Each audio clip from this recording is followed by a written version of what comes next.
Boa tarde a todos e a todas. Bom, queria agradecer a oportunidade de mais uma vez estar aqui, em nome do Lar Espírita Chico Xavier, divulgando essa doutrina abençoada e consoladora. Bom, o tema que nos foi proposto hoje, para o dia de hoje, logo quando eu pensei, mas no Dia das Mães a gente vai falar sobre esse tema. Mas aí depois, refletindo e pensando, sim, precisamos conversar sobre esse tema, que obviamente eu extrapolei para trazermos considerações acerca de outros, porque é um ponto do Evangelho, 2 parágrafos, na verdade, e a gente não iria passar 1 hora aqui, ou mais ou menos isso, falando apenas desse um tópico. A gente vai ramificar para poder entender o porquê de Kardec perguntar sobre isso. Na verdade, a pergunta que está lá no Evangelho, no capítulo 5, o item 28, que é sobre abreviar a vida de um paciente terminal ou de alguém que tem uma doença sem cura. Mas para a gente entender isso, primeiramente, existem alguns conceitos que é de extrema importância e que a doutrina espírita é um emaranhado de princípios doutrinários, sem os quais a gente fica meio manco, vamos dizer assim, entendendo um e não compreendendo o outro. Porque, na verdade, como entender a justiça divina sem entender a reencarnação? Como entender a mediunidade sem entender a escala espírita? E aí por diante, todos os conceitos que muitos de nós já estamos habituados. Então, como vai ser esse roteiro de estudo? Eu dividi em 2 partes.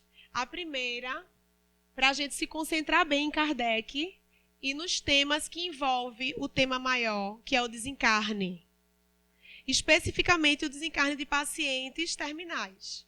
Mas a gente vai expandir isso para outros tipos de realidade.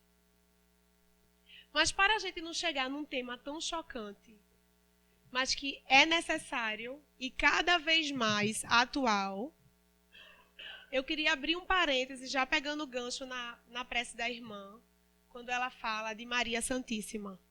A espiritualidade maior nos informa que é Maria que recebe diretamente, ela e sua equipe generosa, aqueles pacientes que retornaram à pátria espiritual pela via do suicídio, que abreviaram suas vidas, por seja qual for o motivo, e é ela lá e sua equipe que está recebendo. Então, neste momento, vamos dedicar os nossos melhores fluidos, os nossos melhores pensamentos àquelas mães que estão em desespero e a ponto de pensar nisso, ou que perderam seus filhos pela via do suicídio, ou pelas famílias que sofrem com esse tema. Então, vamos para o Livro dos Espíritos, no capítulo 3, que fala da volta do espírito. É importante primeiro a gente entender como se processa o desenlace do espírito. Estamos aqui no Centro Espírita e é comum, creio eu, talvez aqueles que estão vindo pela primeira vez ainda não esteja habituado a essa temática, mas sabemos que somos espíritos imortais. Que nossa vida não iniciou nessa existência, tampouco se encerrará nela. Somos espíritos eternos e vamos entender como se processa esse processo. Como se processa o fato do desencarne. Depois, no céu e inferno, as causas do temor da morte, mesmo muitos espíritas tendo conhecimento da vida futura, mas ainda tememos a morte. Vamos entender o porquê disso. No problema do ser, o destino da dor, também Leon Denis vai lá falar sobre a morte, para enfim combinarmos com o ponto do Evangelho, que é o foco da tarde. Numa segunda parte, que a gente vai tentar ver se dá tempo, mas isso realmente é um estudo para mais tempo, mas só para ficar na vontade de depois, por nossa conta própria, aprofundar mais. E quem quiser, depois eu estou com o pendrive aqui, posso passar esses slides sem problema nenhum para as nossas próprias reflexões. Nessa segunda parte, eu trouxe temas mais atuais, porque eu gosto de fazer isso. Espiritismo tem tudo de tema atual. O que a gente está percebendo na nossa realidade, se formos para a codificação, vai ter alguma explicação. Se não diretamente, mas por dedução, a gente vai compreender aquilo. Então, vamos tentar falar sobre cremação, doação de órgão, o direito de morrer, mortes assistidas, que é um tema que está bem atual, o suicídio assistido, né? Coma, experiências de quase morte, bioética, o Código Penal brasileiro. Ou seja, essa segunda parte é a questão da atualidade. Como a doutrina espírita entende esses temas, muitas vezes polêmicos. Bom, a alma no instante da morte volta a ser espírito, isto é, volta ao mundo dos espíritos, de onde se separou momentaneamente. Kardec nos ensina que o espírito é a alma encarnada. E a alma é o espírito encarnado, melhor dizendo. Ou seja, o que quer dizer com isso? Talvez uma brincadeira com a linguagem entre espírito e alma pareça algo infantil. Ora, alma é o espírito encarnado e espírito é a alma desencarnada. Isso é fundamental para o início dos estudos de Kardec. Porque, em sendo a alma o espírito encarnado, isso quer dizer que ela preexiste e sobrevive à morte. E em sendo o espírito a alma desencarnada, isso quer dizer que, quando desencarnarmos, continuaremos com a nossa individualidade, carregando tudo de bom e de ruim que praticamos e que plantamos. Isso é fundamental para Kardec entender e fazer os seus estudos posteriores no que diz respeito à identidade dos espíritos. Quando desencarnamos, não vamos virar anjo, tampouco demônios. Vamos continuar sendo quem somos, porque em realidade somos espíritos. Uma vez sem o corpo material, a alma comprova sua individualidade através de um fluido que lhe é próprio, seu perispírito. O perispírito é o corpo do espírito. Também é um tema para um estudo inteiro, mas em linhas gerais é o que permite a individualidade, que o espírito tome forma e seja reconhecido principalmente através dos médiuns de trabalho definido. A mediunidade se processa de perispírito para perispírito. No momento do desencarne, é fundamental a função do perispírito, porque é ele que permite o contato entre dois princípios universais, que é espírito e matéria, aparentemente separados, mas que vem o perispírito unir esses dois princípios, sem o qual o espírito não poderia interferir na matéria e a matéria não poderia se aproveitar, se intelectualizar através dessa união. Porque é importante a união do espírito com a matéria, justamente para que o espírito evolua e a matéria se intelectualize. A alma não leva nada consigo do mundo material, a não ser as lembranças e o desejo de ir para um lugar melhor. Aí vem as recordações, do mesmo jeito que quando reencarnamos, esquecemos o nosso passado, quando desencarnamos, não necessariamente vamos lembrar de tudo de uma vez só. Isso vai depender da evolução, da necessidade, do merecimento de várias questões. Até porque tem coisas que não têm necessidade de ser lembradas se não tiverem uma utilidade prática para tal. Aí, ainda no Livro dos Espíritos, a vida do espírito é eterna, a do corpo transitória e passageira. Quando o corpo morre, a alma retoma a vida eterna. Para os que já estão acostumados com esses temas, é mais um resumo, para podermos entrar diretamente no tema. E para quem está aqui pelas primeiras vezes ou pela primeira vez, é mais uma introdução. No instante da morte, o desprendimento do perispírito não se completa subitamente. Ao contrário, opera-se gradualmente e com uma lentidão muito variável, conforme os indivíduos. Em uns é bastante rápido, em outros é lento e doloroso. No momento da reencarnação, aprendemos que o perispírito se une àquele corpo em formação, molécula a molécula. Então, desde a fecundação lá, naquele embrião ainda, naqueles momentos de mitose e meiose, das células se desenvolvendo e se multiplicando, o perispírito começa ali já. Por isso que ali já há uma vida. Porque o espírito, através do seu perispírito, já se une aquele corpo em formação. E ao longo da gravidez e ao longo dos primeiros anos de vida, esses laços vão se fortalecendo. E ao longo da vida, vão se fortalecendo mais ainda. O laço perispírito com matéria. Se levamos uma vida muito dedicada à matéria, de muita vaidade, de muito apego e pouco desprendimento, esses laços serão cada vez mais tenazes, fortes. Se temos uma vida de um maior desprendimento, de uma lucidez maior espiritual, naturalmente a gente vai realizando esse desprendimento do perispírito ao longo da nossa vida. De tal forma que no momento do desencarne, esse desprendimento vai ser muito mais fácil.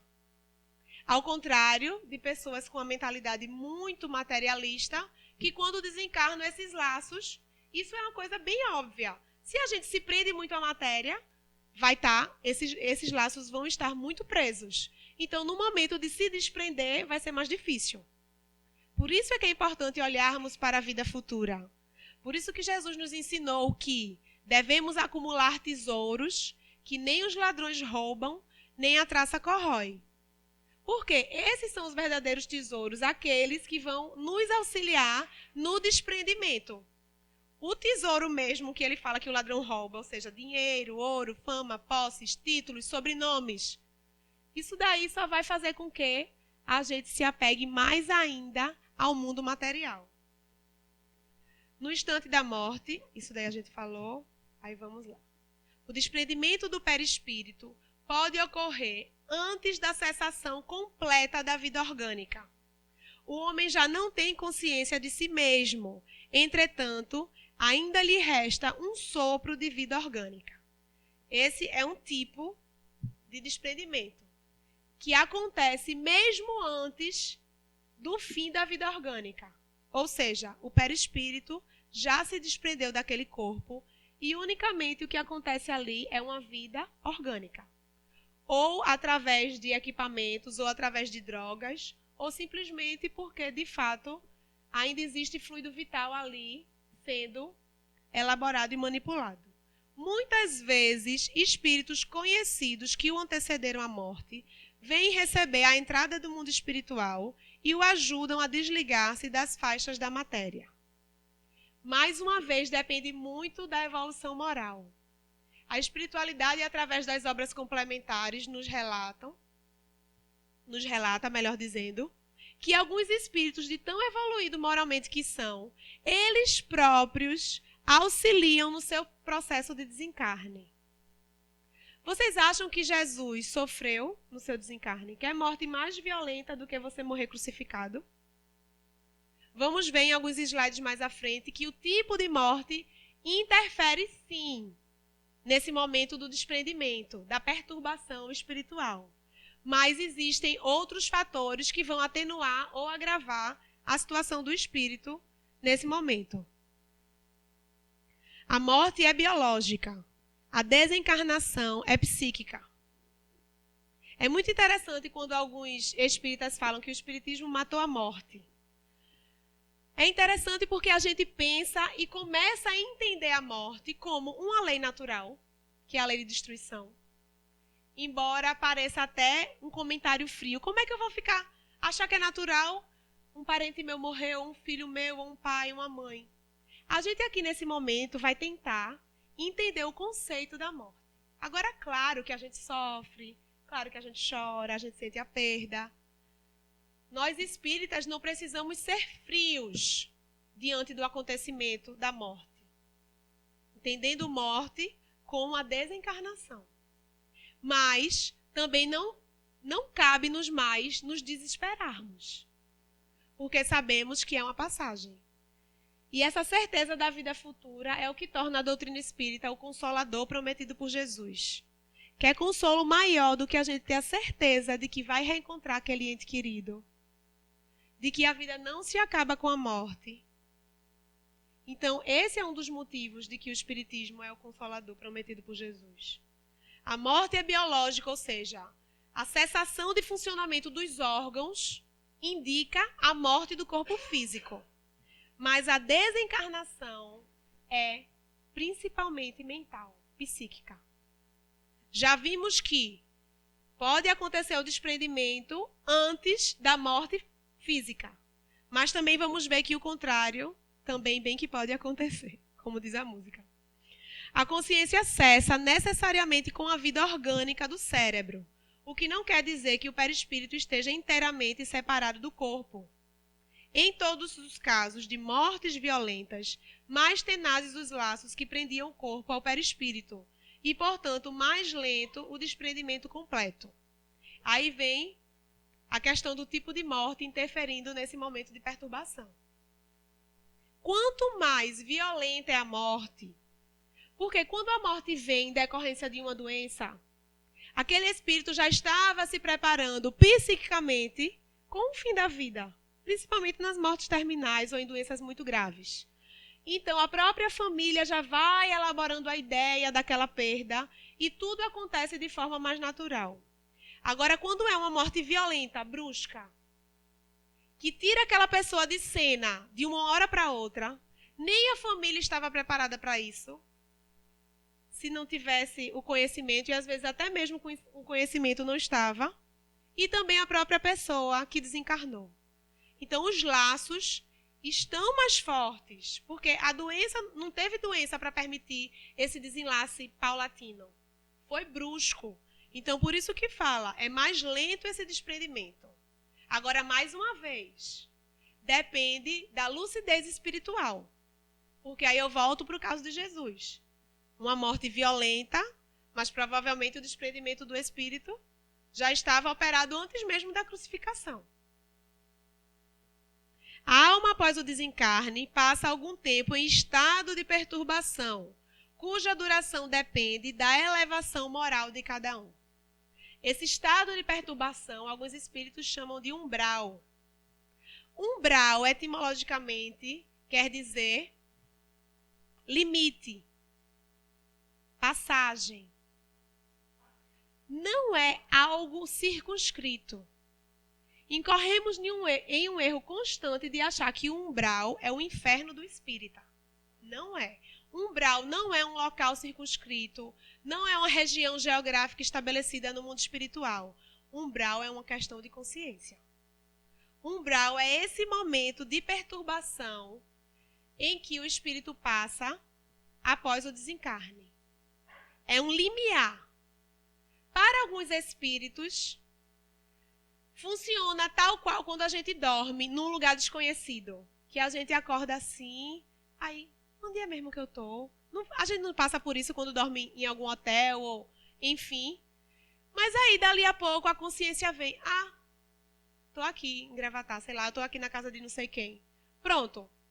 Para outros, essa perturbação dura dias, semanas, anos, séculos. Dependendo, como fala aqui, da elevação moral de cada um.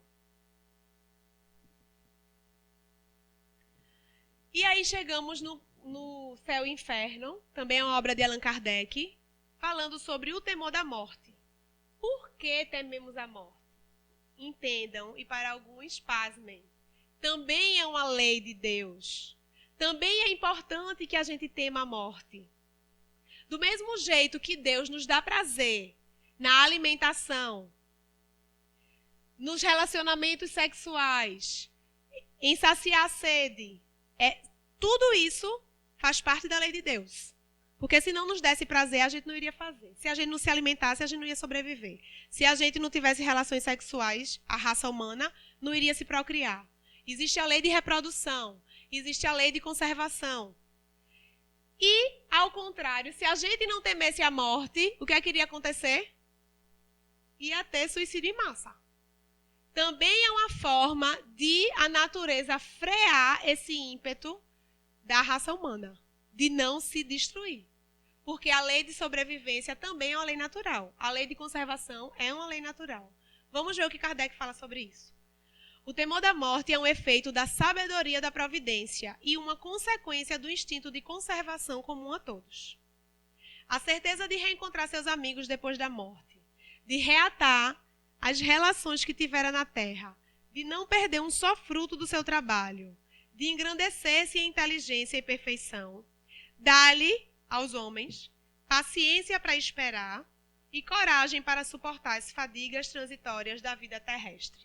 Ou seja, embora não seja condição para não ter perturbação após o desencarne, o fato de sermos espíritas nos dá uma chance maior de esclarecimento e de ter menos perturbação.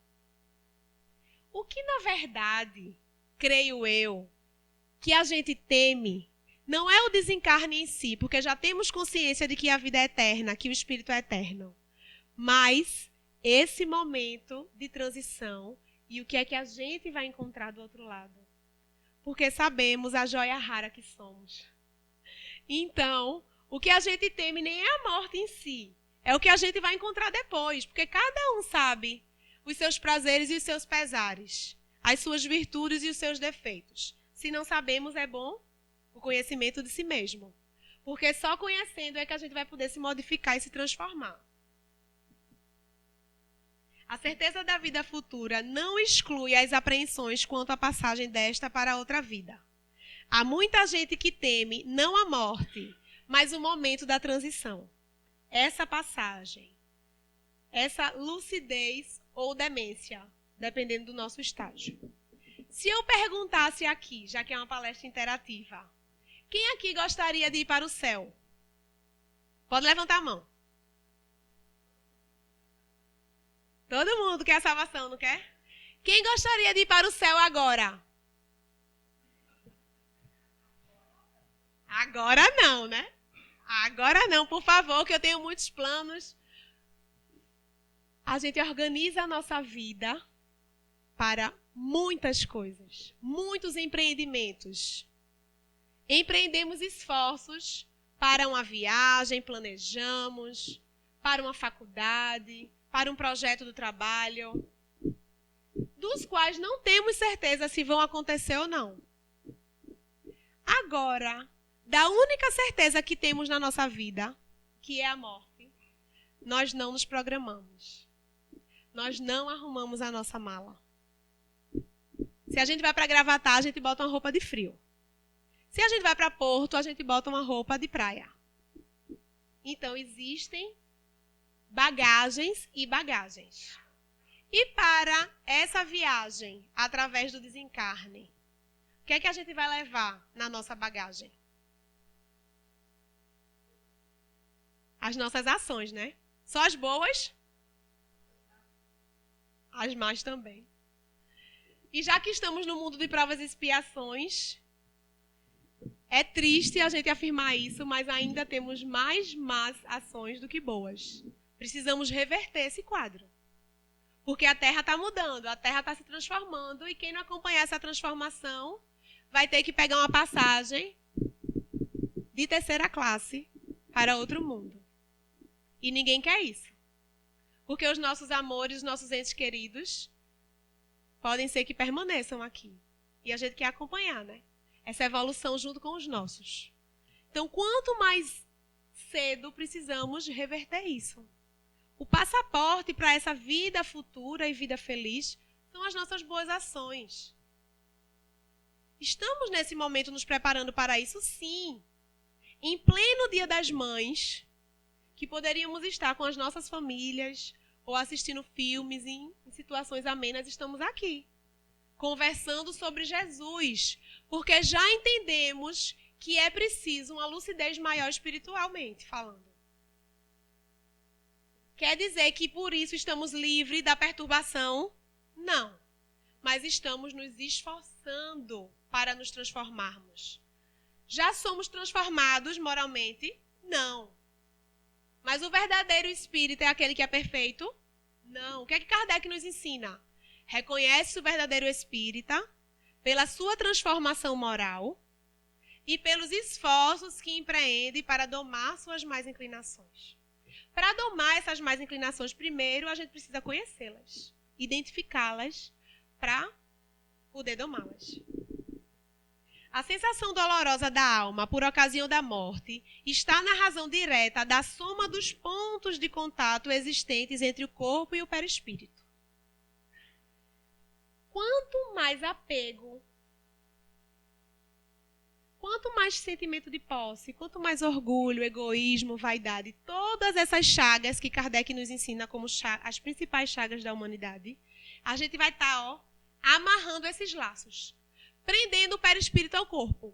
E aí a perturbação, quando a gente desencarnar, vai ser bem maior. Então, que tal a gente já desapega? Né? Não tem aí a moda aí do site? Desapega. Desapega de roupas que a gente não usa mais, de sapatos, mas não só de coisas materiais. Desapegar de maus pensamentos, de ódios, de rancores. A gente precisa até se desapegar da nossa família. Mas não no sentido de não ligar. Não no sentido de renegar. Quando Jesus pergunta, quem é minha mãe, quem são meus irmãos? Ele estava aí pondo abaixo o mandamento de Moisés, honrai vosso pai e a vossa mãe? Não. Ele estava ampliando os laços fraternais, ampliando a família universal. Não é apenas aquela circunstrita aos laços consanguíneos. As nossas mães não são só essas que nos deram a vida, essa vida. Quem aqui se lembrou de hoje orar por todas aquelas que nos colocaram no mundo nas outras vidas? E as próximas que virão. E aquelas que não nos colocaram no mundo, mas nos conduziram. E são responsáveis, lembrando que não necessariamente mulheres, porque espírito não tem sexo. Quem hoje é o pai, ontem foi a mãe. Quem hoje é o irmão, ontem foi a mãe. Ou sei lá. Onde quer que estejam esses espíritos que foram nossas mães em outras vidas, que nesse momento eles recebam a nossa gratidão eterna. Porque somos resultado muito da educação que eles nos deram. É essa a verdadeira família universal de que Jesus falava. A morte é uma simples mudança. Aí já é do livro O Problema do Ser, do Destino e da Dor. A morte é uma simples mudança de estado. A destruição de uma forma frágil que já não proporciona à vida as condições necessárias ao seu funcionamento e evolução. Ao passo que neste mundo, essa parte é maravilhosa. Vejam que associação linda Leon Denis fez.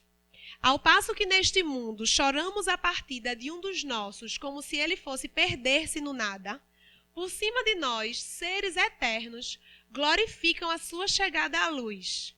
Da mesma forma que nós nos regozijamos com a chegada de uma criancinha, cuja alma vem de novo à vida terrestre. Enquanto a gente ri pela chegada de uma criancinha, alguém no mundo espiritual talvez esteja chorando porque aquele seu espírito querido reencarnou. Que para ele sim é um tipo de morte. Porque vão voltar para a prisão, vão voltar para a terra, vão voltar para a matéria. O sofrimento é muito, muito maior de quem reencarna do que de quem desencarna. Porque quando a gente está desencarnando, a gente está voltando para a nossa pátria. A gente está livre, liberto, sem as agrulhas da matéria. E reencarnar não. Você que era espírito, com toda a sua condição, eu não vou dizer com toda a sua memória espiritual, porque depende da evolução, mas com todas as potencialidades à sua disposição. Aí reencarna, claro, que com aquele pensamento de consertar o que destruiu, de resgatar os débitos, que isso também é válido, e é essa esperança que faz com que esses espíritos peçam para reencarnar. Esses nós, né? Escolham as provas porque vão passar. Mas nesse paralelo, enquanto a gente sorri com a chegada, eles choram com a partida. E enquanto a gente chora com a partida, lá do outro lado eles sorriem com a chegada. Aquela música maravilhosa de Maria Rita, ela foi inspiradíssima. São só dois lados da mesma viagem. Então não tem mais para que a gente se desesperar diante da morte. Claro que a gente vai sofrer. Mas diante de toda essa lucidez que o Espiritismo nos dá, passar por ela é bem menos doloroso. E aí chegamos, depois dessa base conceitual, à pergunta do estudo do Evangelho da tarde, quase noite. Um homem agoniza, presa de cruéis sofrimentos. Sabe-se que o seu estado é sem esperança. É permitido poupar-lhe alguns instantes de agonia, abreviando-lhe o fim, eu vou voltar para vocês não lerem e querer filar. Vocês acham que é lícito abreviar a vida de um espírito que está à beira da morte? Não. Alguém gostaria de dizer por quê?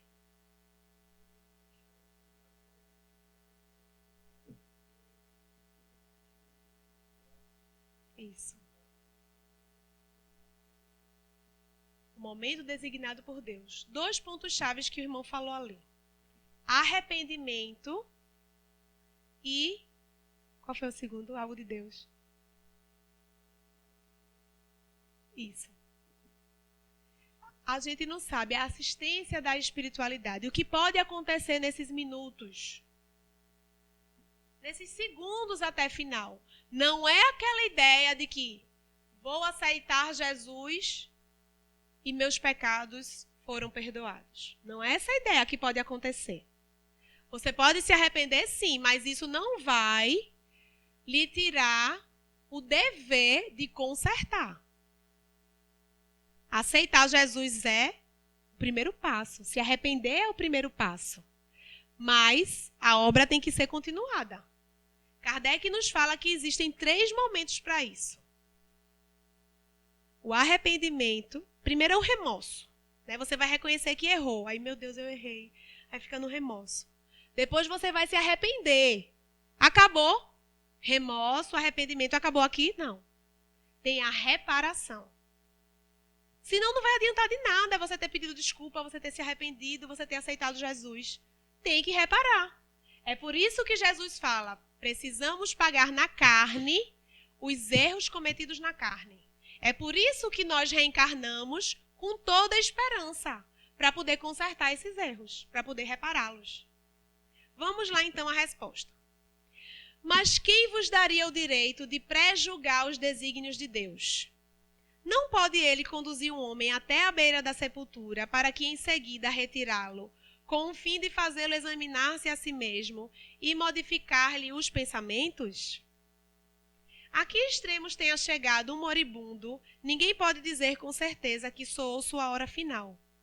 A ciência, por ação, nunca se enganou nas suas previsões. Tem uma interrogação que eu esqueci de botar ali. A ciência nunca errou. Quantos pacientes com câncer, cujos médicos lhes dão 3 a 6 meses de vida, estão aí vivos há 5, 6 anos? Ou pacientes em coma, anos em coma e depois voltam, recobram a vida, a memória. Até contam o que aconteceu e o que viram. Mas para frente a gente vai ver as experiências de quase morte. A ciência também se engana. Então isso é prova de que não foi chegado o momento. Só Deus que nos deu a vida tem o direito de tirá-la.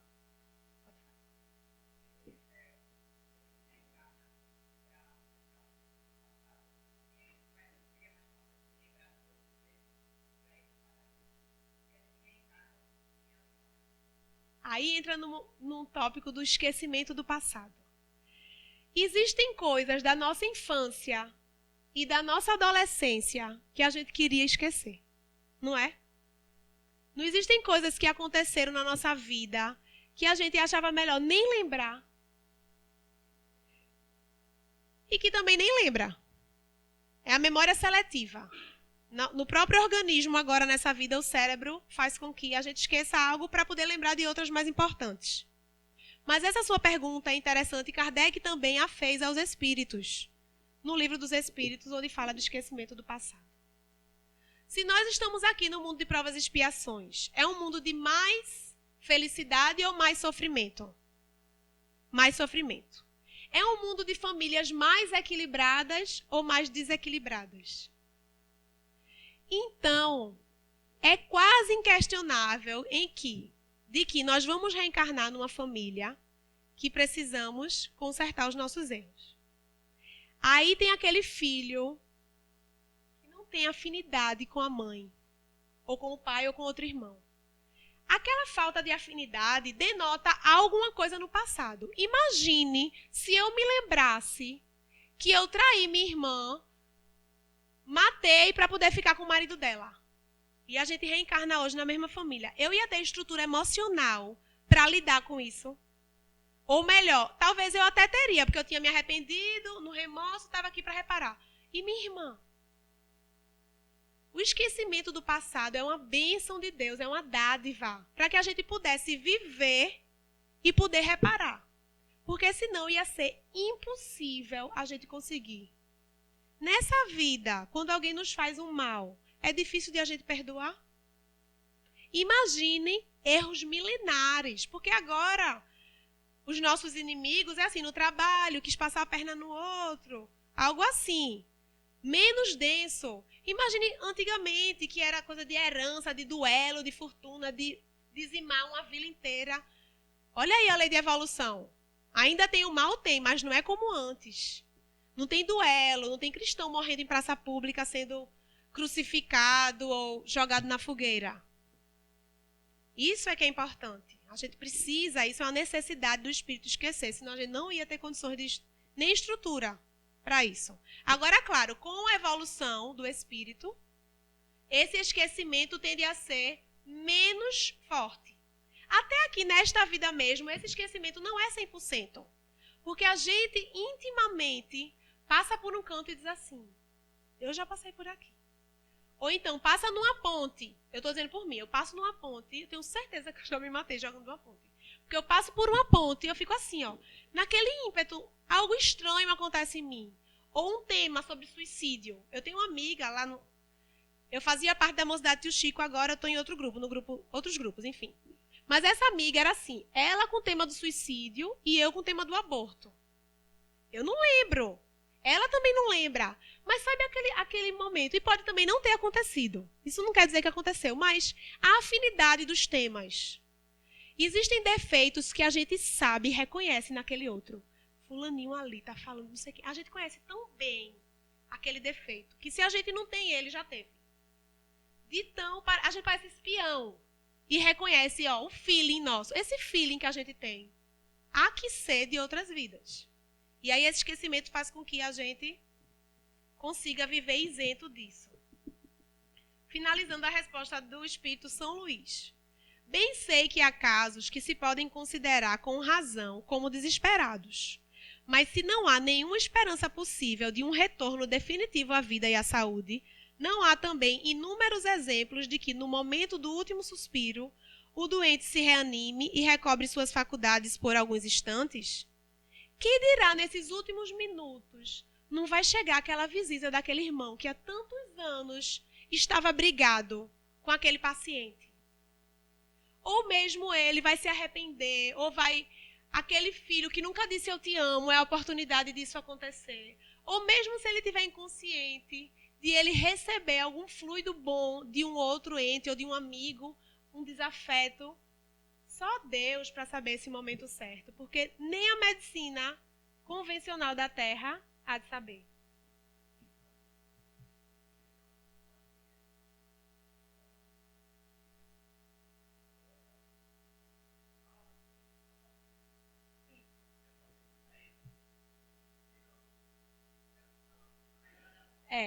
É a melhora da morte. Nós vamos ver no próximo tópico, naqueles itens, a gente já viu o tipo de morte, já viu a elevação moral do espírito. Isso tudo interfere na perturbação. Uma outra é a postura da família. Veja como essa melhora da morte é um consolo para a família. Ai, fulaninho vai melhorar, graças a Deus. Meu Deus, olha o pensamento, como muda. Isso é a espiritualidade agindo para que aquele espírito possa se desprender. Às vezes o corpo já está em morte cerebral. Mas o chamamento da família é tão grande. Meu Deus, que ele não morra. Olha o pensamento da gente como tem que ser. Meu Deus, que não morra, que não morra. E que a gente precisa dele. Aí, o espírito está lá. Aqueles laços, ao invés de serem desatados, vão estar se reforçando. E essa melhora é uma forma de a família deixar um pouquinho, deixar os mortos, o cuidado de enterrar os seus mortos. Mais uma vez, Jesus nos dando ensinamentos valiosos. O que quer dizer isso? Vamos abrir mão? Não. Vamos deixar a espiritualidade se encarregar. Aquela imagem que eu tinha mostrado, que vai chegar aí. A espiritualidade também vai operar. Aqueles entes que já se foram, vai auxiliá-lo. Muitos também começam a ver, né? Eu estou vendo minha mãe. Ou eu estou vendo fulaninha que já foi, ela veio me buscar. Isso pode ser delírio, sim, porque também muito espírita acha que tudo é espírito, tudo é coisa de vida passada, tudo... Não, também vamos ser racional. Mas é possível que esteja realmente vendo. É possível que aquelas entidades estejam vindo para poder recebê-lo, para poder lhe dar um conforto maior, para aquela perturbação ser o mínimo possível.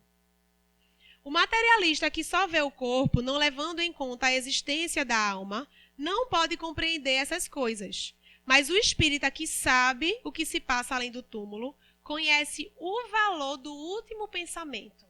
É a postura. Esses últimos pensamentos podem ser decisivos para o que ele vai encontrar na vida após a morte, no mundo espiritual. Que tipo de entidades ele vai atrair? Porque se ele desencarnar com aquele pensamento de vingança, com aquela ideia fixa, quem é que vai recebê-lo do outro lado? Espíritos que comungam com essas mesmas ideias. Mas notem que se ele desencarnar com esse pensamento de que seja feita a vontade de Deus, Deus está no comando, eu entrego a ti, meu espírito, vejam que diferença. Quem é que vai receber? Certamente entidades de luz, que ele pode até nem se aperceber. Como André Luiz passou muito tempo no umbral, notem que André Luiz passou 6 a 7 anos naquele estágio de perturbação. Mas a espiritualidade tinha lhe faltado? Não. Ele que não estava conseguindo enxergar. Aí, olha. Os 4 fatores que interferem nisso. A idade.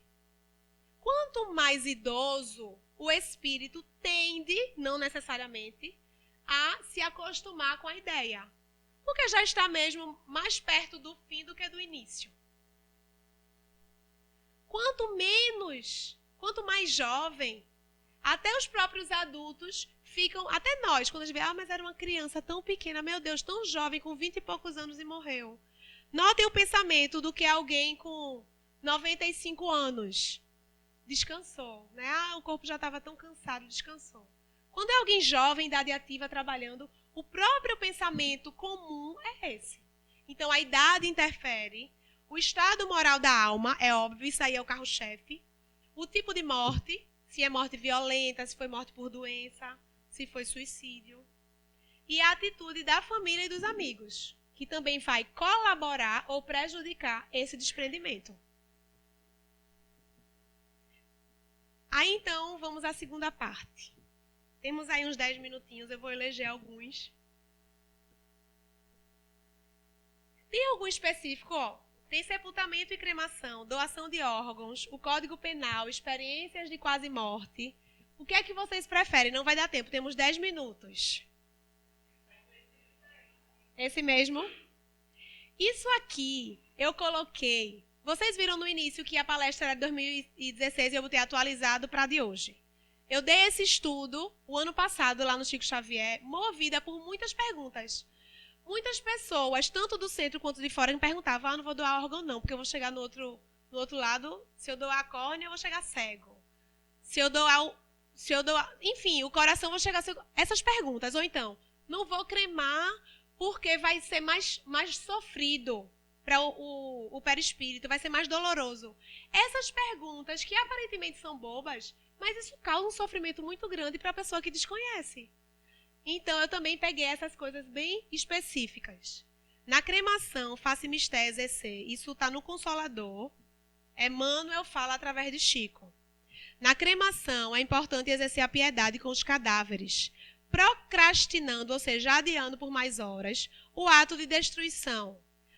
Pois, de certo modo, existem sempre muitos ecos de sensibilidade entre o espírito desencarnado e o corpo onde se extinguiu o tônus vital.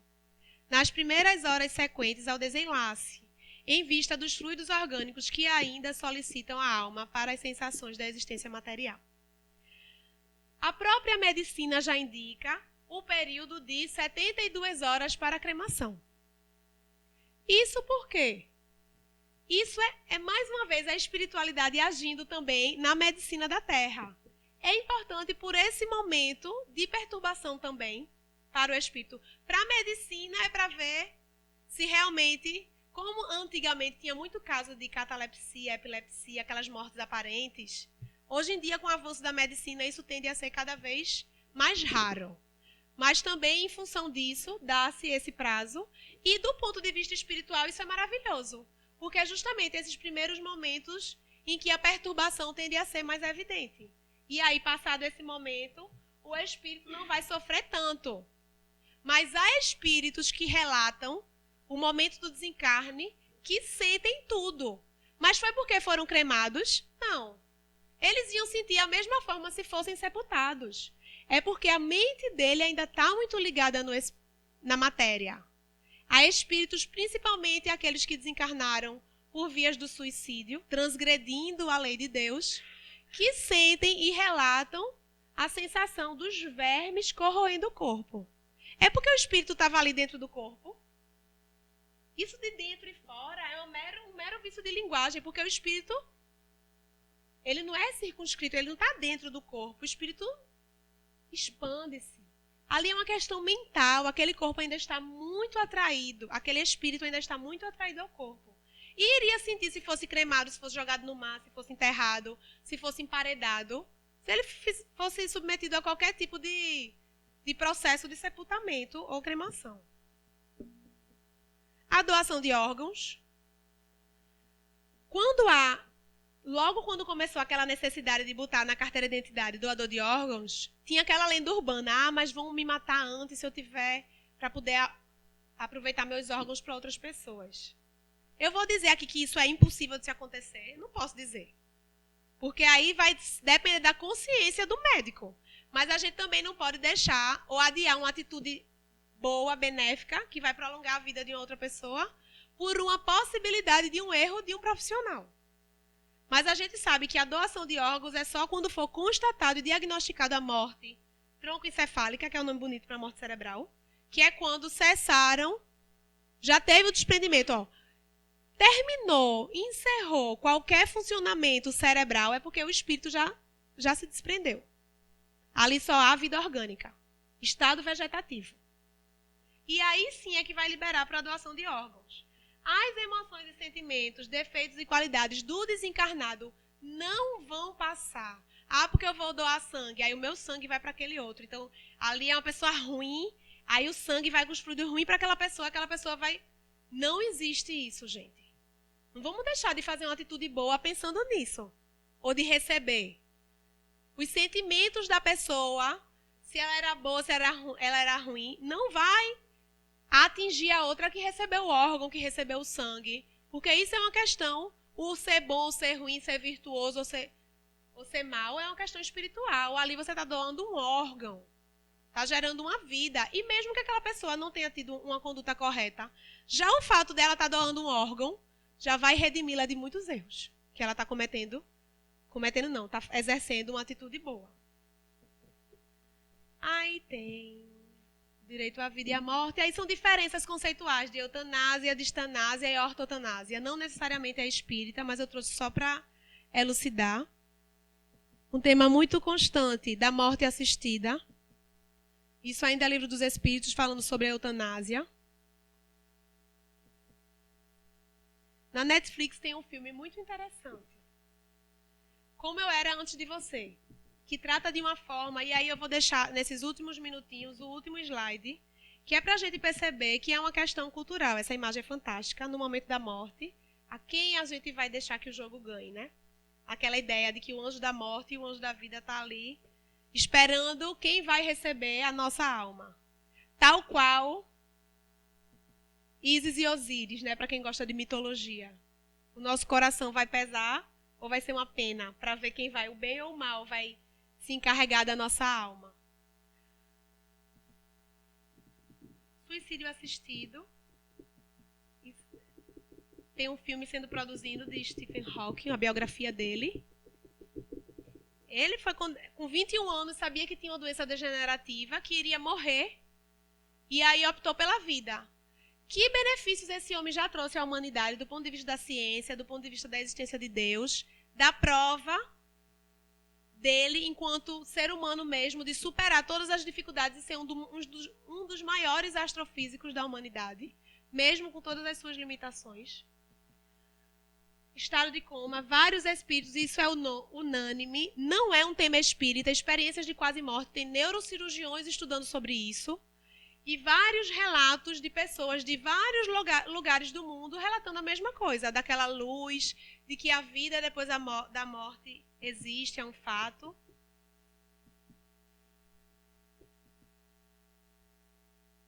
Bem, e aí encerrou nesses minutinhos finais. Eu queria que a gente realmente percebesse a importância de a gente entender a morte para valorizar a vida. Né? Se a gente quer morrer bem, a gente precisa viver bem. E valorizar a vida em qualquer aspecto, seja como for. Porque a vida é a principal dádiva que Deus nos deu.